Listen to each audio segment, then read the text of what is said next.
Les législateurs américains ont vivement critiqué le patron de Facebook, Mark Zuckerberg, au sujet de la politique de l'entreprise consistant à ne pas vérifier les publicités politiques.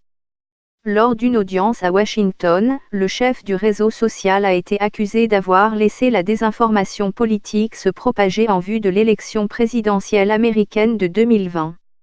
Il n'a pas non plus été en mesure de confirmer si les propos haineux tenus par les candidats aux élections seraient retirés de la plateforme. Le patron du réseau social comparaissait devant le comité des services financiers de la Chambre des représentants pour défendre les plans de sa litigieuse monnaie numérique, Libra. Mais il s'est retrouvé sous les feux de nombreuses attaques sur d'autres problèmes, dont l'incapacité de mettre fin à l'exploitation des enfants sur le réseau social et le scandale des données de Cambridge Analytica. Sur la politique du réseau social en matière de publicité politique, la démocrate Alexandria Ocasio-Cortez a demandé « Je veux juste savoir jusqu'où je peux aller. Pourrais-je passer des pubs ciblant les républicains dans les primaires en disant qu'ils ont voté pour le Green New Deal ?» Le Green New Deal est une politique démocrate à laquelle la plupart des républicains s'opposent farouchement. M. Zuckerberg a déclaré que la plateforme supprimerait les posts de tous ceux qui, y compris les hommes politiques, appelaient à la violence ou tentaient de réduire la participation électorale. Quant aux contre-vérités, cependant, il a dit que ce n'était pas le rôle de Facebook d'empêcher les gens dans une élection de voir que vous avez menti. Dans un autre exemple, le démocrate Sean Casten a demandé si Facebook supprimerait les propos haineux dans les publicités politiques. Il a noté qu'un ancien membre du parti nazi américain s'était présenté au Congrès et avait remporté une élection primaire républicaine en 2018. M. Zuckerberg a dit « Monsieur le député, je pense que ça dépend d'un tas de détails que je ne connais pas et auxquels je ne peux pas répondre. » On a également demandé à M.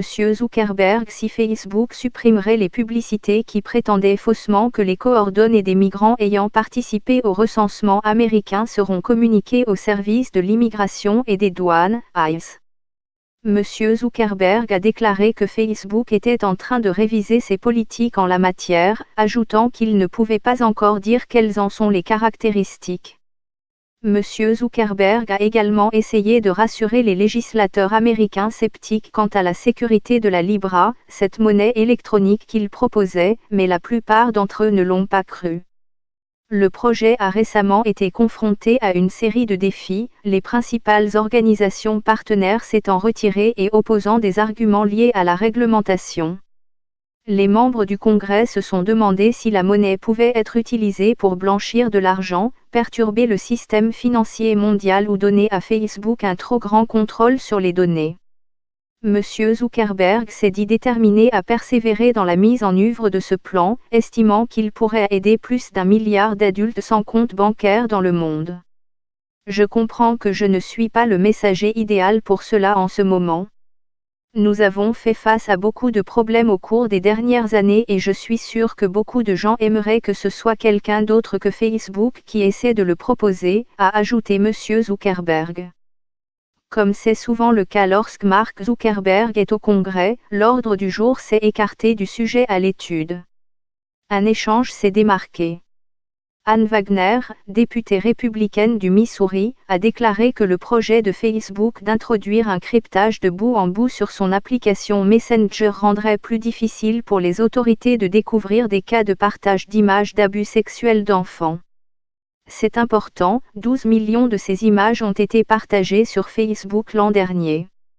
Il semble qu'il s'agisse de loin la plus grande plateforme pour ce genre de partage illégal de matériel. Alors que d'autres services, comme WAPP et iMessage d'Apple, sont cryptés, les experts en sécurité des enfants disent que la principale plateforme Facebook est plus préoccupante lorsqu'il s'agit de pédophiles recherchant, trouvant et draguant des enfants tout sur la même plateforme. M. Zuckerberg a cité les outils développés par Facebook pour détecter le matériel, mais a fini par admettre qu'il sera plus difficile de trouver certains de ces comportements. Il devra trouver de meilleures réponses ou faire face à un scandale qui pourrait bien éclipser tous les autres. De nombreux législateurs se sont demandé pourquoi ils devraient faire confiance aux assurances de M. Zuckerberg sur la Libra, étant donné les défaillances passées du réseau social dans d'autres domaines. Maxine Waters, la présidente démocrate du panel, a souligné que le réseau social faisait l'objet d'une enquête antitrust. Elle a déclaré qu'elle avait permis à la Russie de s'ingérer dans les élections américaines de 2016. Il serait bénéfique pour tous que Facebook se concentre sur ses nombreuses déficiences et ses nombreux échecs avant de poursuivre le projet Libra, a-t-elle déclaré. L'intégrité personnelle de M. Zuckerberg a également été attaquée, comme l'a dit la démocrate Madeleine Dean, on gagne de la crédibilité goutte à goutte, mais on la jette dans des seaux. J'ai mes propres scrupules à propos de Facebook et de Libra et des lacunes de la grosse technologie, a déclaré Patrick McHenry, le républicain en tête du panel. Mais si l'histoire nous a appris quelque chose, il vaut mieux être du côté de l'innovation américaine.